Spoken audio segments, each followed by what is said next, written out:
Señor embajador Rodríguez, muchísimas gracias por estar con La Voz de América. Un placer tenerlo con nosotros. Para mí es muy grato estar con La Voz de América. Ustedes constituyen un medio de interconexión de todas las poblaciones americanas y por esa vía contribuyen permanentemente al conocimiento de la región y al debate sobre las situaciones políticas y económicas en las cuales estamos incursos.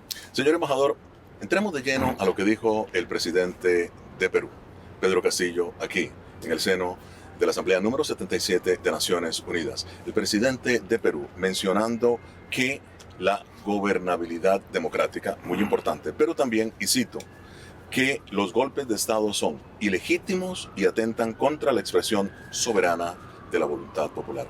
¿A qué se refirió el señor presidente? Muchos en Perú aseguran que trató de insinuar de que hay un movimiento golpista en el país. El presidente lo que ha hecho es reflejar dos cosas. Por un lado, la convicción y las obligaciones, inclusive jurídicamente vinculantes, que existen en las Américas para preservar, desarrollar y fortalecer la democracia. No olvidemos que las Américas y Europa son los únicos continentes donde la democracia está sometida a una garantía multilateral. Entonces, lo primero que él ha hecho es reafirmar ese compromiso con la institucionalidad democrática. Y en segundo lugar, en la región existen una serie de procesos, ¿no?, incluido el Perú, donde el debate interno, ¿no?, y una cierta conflictividad en los poderes, ¿no?, nos obliga a pensar que toda discusión sobre la separación de poderes, que es indispensable preservar, debe ser siempre canalizada por la vía de la acción política. Y la acción política es el diálogo, es la concertación. Y debemos desterrar toda posibilidad, ¿no?, que se puedan producir o golpes de Estado directo o golpes de Estado indirecto a través de diversas opciones dirigidas a truncar lo que ha sido la voluntad popular en la elección no solamente del Perú, sino de otros países. El presidente de la República ha hecho esa alusión y eso evidentemente, más allá de las fronteras peruanas, tiene que ver con toda la región latinoamericana. Novedoso en el discurso del presidente también el anuncio de un plan que reduciría al 50%, señor embajador, 50% el nivel de pobreza en el Perú. Y él denominó algo que llamó cero hambruna. ¿Cómo pretende el señor presidente realizar este proyecto, desarrollarlo en un país en donde prácticamente el 80% de la población está en una situación de informalidad laboral? Sí. En los últimos 20 años, yo diría 25 años, el Perú es un país que ha presentado en América Latina una de las mayores tasas de crecimiento. Eso se ha hecho en base a un consenso nacional respecto de un manejo económico que preserve los equilibrios macroeconómicos. El Perú en este momento, no obstante la pandemia, es un país que presenta algunos indicadores importantes. Por ejemplo, de toda la región es el país que menos porcentaje tiene de la relación deuda-producto bruto interno. Consecuentemente es un país que tiene una manga muy ancha para realizar una inversión fiscal, pero al mismo tiempo es un país que quiere bajar el 3% del déficit fiscal, que es un indicador notable porque aquí el déficit fiscal es mayor y en Europa también, inclusive el gobierno lo quiere bajar al 1%. Antes de la pandemia, el Perú tenía 21% de pobreza y 8% de pobreza extrema.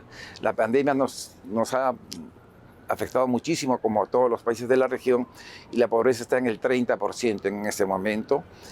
Y lo que se quiere es reducir la pobreza en un 50% en conformidad con la Agenda 2030. Entonces estamos hablando al año 2030. Y eso se tiene que hacer esencialmente con tasas económicas de crecimiento más altas. Y por eso el presidente también ha planteado un plan de reactivación que se llama Impulso Perú, que está dirigido a promover la inversión privada y pública, extranjera y nacional. Y la idea es esa, la idea es: tenemos que crecer al 5% para cumplir esas metas de reducción de la pobreza, y eso es una tarea compleja, difícil, pero que se tiene que asumir. Deseo retomar ahora que está mencionando precisamente estas tasas y el tema de la gobernabilidad que usted mencionó al principio. El presidente efectivamente hizo mención a la crisis de gobernabilidad, enfrentamiento de poderes y que todo debe resolverse a través del diálogo y con respeto. Sin embargo, en Perú, muchos critican que el presidente no dijo aquí, en el seno de la Asamblea, no admitió algún tipo de culpabilidad por parte del Poder Ejecutivo. Yo no tengo por qué pensar que el Poder Ejecutivo tiene que azotarse con culpabilidades, como que tampoco creo que el Poder Legislativo ni el Poder Judicial tengan que recurrir a los silicios, ¿no es cierto? A lo que hay que recurrir es a una voluntad de diálogo. El Congreso de la República tiene sus facultades, el Ejecutivo las posee. En la vida política peruana en los últimos meses han habido excesos, ¿no?, que se han orientado sobre todo a interpretaciones constitucionales muy extensivas para promover la vacancia o la inhabilitación por parte del presidente, y han existido también sensibilidades por parte del Congreso ante la posibilidad que el presidente pudiese utilizar la Constitución para disolver el Congreso, pero el presidente ya ha señalado que no está en ninguna racionalidad del Ejecutivo proceder a disolver el Congreso conforme lo establece la Constitución, bajo algunas hipótesis de acciones del propio Congreso, como censurar a 2 gabinetes ministeriales de manera consecutiva. Y crecientemente en el Congreso de la República hay muchas voces que también dicen que lo que tenemos que hacer es respetar la elección popular, respetar que los congresistas fueron electos hasta el 2026 y lo mismo el presidente, y en esa conjunción podemos encontrar un acuerdo, un equilibrio nacional que preserve la democracia y que permita que los dos poderes y todas las fuerzas políticas puedan construir una agenda de puntos de consenso en temas esenciales donde no existen grandes diferencias. 3 puntos destacaron en el discurso del presidente en el tema del ámbito internacional: la invasión de Rusia a Ucrania, el reconocimiento por parte de Perú, reconocimiento de la soberanía argentina a las Islas Falklands o Malvinas, y el tercer punto, anunció una apertura de una representación diplomática en Palestina. Si pudiera comentar rápidamente. Sí, muy rápidamente. Sobre el primer tema, un punto esencial de la política exterior peruana es el respeto a la Carta de las Naciones Unidas y a 2 principios básicos: la no intervención, que significa la no agresión armada, y por otro lado el respeto a la integridad territorial de los estados.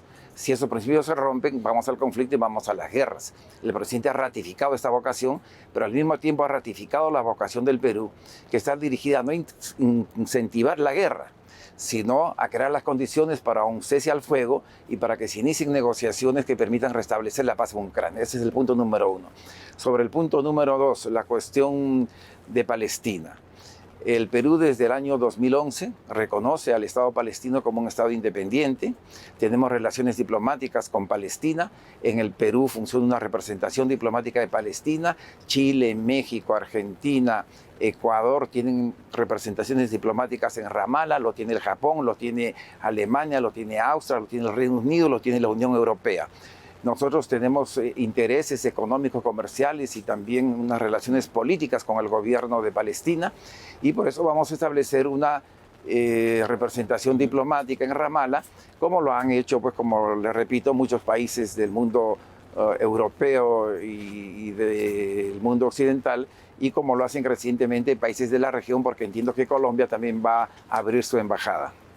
¿Cuál es el mayor desafío en este momento, señor embajador Rodríguez, internacional o de política exterior de Perú? Del Perú. Nuestro mayor objetivo es, como estamos en un mundo cada vez más inestable, difícil de establecer una gobernanza sobre bases de colaboración entre los estados, que está afectando la paz y que sobre todo está afectando la economía mundial, nosotros lo que queremos es, 1, contribuir, siendo un país pequeño, a que la gobernanza se ancle en normas, en principios y en consensos. Queremos evitar que el conflicto aún diplomático sustituya a la cooperación y la concertación. Punto número 1. Punto número 2, queremos que los efectos negativos de la situación internacional que afectan al Perú se eliminen o se disminuyan. Por ejemplo, los efectos de la inflación que tenemos en este momento en los Estados Unidos, que tenemos en Europa y que nos afecta a nosotros directamente. Por la cuestión de Ucrania se está desviando el financiamiento internacional para el desarrollo y vamos a tener menos financiamiento para los países de la región, y por eso queremos nosotros preservar ese financiamiento. Y al mismo tiempo queremos maximizar aquellos aspectos de la situación internacional que son propicios para el desarrollo del Perú. Por ejemplo, las inversiones, un clima de estabilidad interna, un clima de estabilidad externa, la cooperación latinoamericana, unas excelentes relaciones con los Estados Unidos, con Europa Oriental, con Europa Occidental y con todos los países que tienen una vinculación estrecha con el Perú. Y sí, tenemos también la determinación de recuperar a América Latina como un actor internacional, ya que en los últimos 10 o 20 años el papel de la región se ha ido fragmentando, se ha ido debilitando, y en estas circunstancias en el que el mundo enfrenta un sistema cada vez más impredecible, creemos que la posibilidad de una América Latina unida en los puntos que tengamos coincidencia, donde no tenemos coincidencia no tiene ningún sentido pues buscar una concertación. No es monolítica. No es monolítica. Claro, no es monolítica, pero sí tiene una base muy importante. Hemos hecho un estudio nosotros que indica que en Sudamérica, incluyendo en los extremos Bolivia y Brasil, por ejemplo, en más del 80% de los temas de las Naciones Unidas votamos igual. Entonces, esto es un descubrimiento estadístico que nos va a permitir cambiar la política. Si tenemos 80% de posiciones comunes, actuemos con una acción colectiva que nos va a beneficiar a todos, sobre todo a los pueblos. La política exterior tiene que ser muy realista y tiene que estar vinculada con mejorar la sociedad y sus expresiones de Estado de Derecho y democracia, y sobre todo el nivel de vida de la población. Como representante permanente de Perú aquí en Naciones Unidas, ¿cómo han afectado los escándalos de corrupción que en muchos casos vinculan al propio presidente de Perú? Bueno, eso siempre afecta la imagen internacional de un país. Pero cuando hay denuncias en materia de corrupción, lo que procede es algo que se deriva sólidamente del funcionamiento de la democracia. Si hay denuncias de corrupción, pues se tiene que investigar. Y si la investigación lleva al establecimiento de responsabilidades, bueno, el Poder Judicial tiene que sancionar. Pero lo que no podemos hacer es judicializar la política ni politizar la justicia, porque entonces rompemos el Estado de Derecho. Y yo sí creo, en el Perú hay denuncias de corrupción, de congresistas, hay denuncias, investigaciones que afectan al presidente, etcétera. Todo eso se debe investigar, pero se debe investigar con el debido proceso, no solamente en el ámbito de la Constitución, sino de los pactos internacionales que tenemos, como la Convención Americana de Derechos Humanos. Hay que transparentar toda denuncia de corrupción, hay que investigarla, y eso va a fortalecer la democracia, eso no hay ninguna duda. Señor embajador, haciendo uso de su acervo diplomático, ¿quién va a ganar en el Mundial? ¿Quién va a ganar en el Mundial? Bueno, yo tengo una visión muy clara de la respuesta. Yo creo que el primer candidato para ganar el Mundial es Francia. Y el segundo candidato es Brasil. Y nadie es dueño de los pronósticos del tiempo, y menos de los pronósticos deportivos, pero si vemos el desempeño y el número enorme que tiene Francia y Brasil de jugadores de altísima calidad en las grandes ligas del mundo, creo que si los entrenadores logran articular equipos muy colectivos, porque una cosa son los nombres de las estrellas y otra cosa es cómo juega un ente colectivo, normalmente el campeón del Mundial será pues o de Europa o de Sudamérica. Si es así, hacemos una segunda entrevista. Si por supuesto que si se cumple, hacemos una entrevista. Y puedo trabajar ya en La Voz de las Américas como comentarista deportivo. Muchísimas gracias, señor embajador. Muy amable. Muchas gracias, muy amable.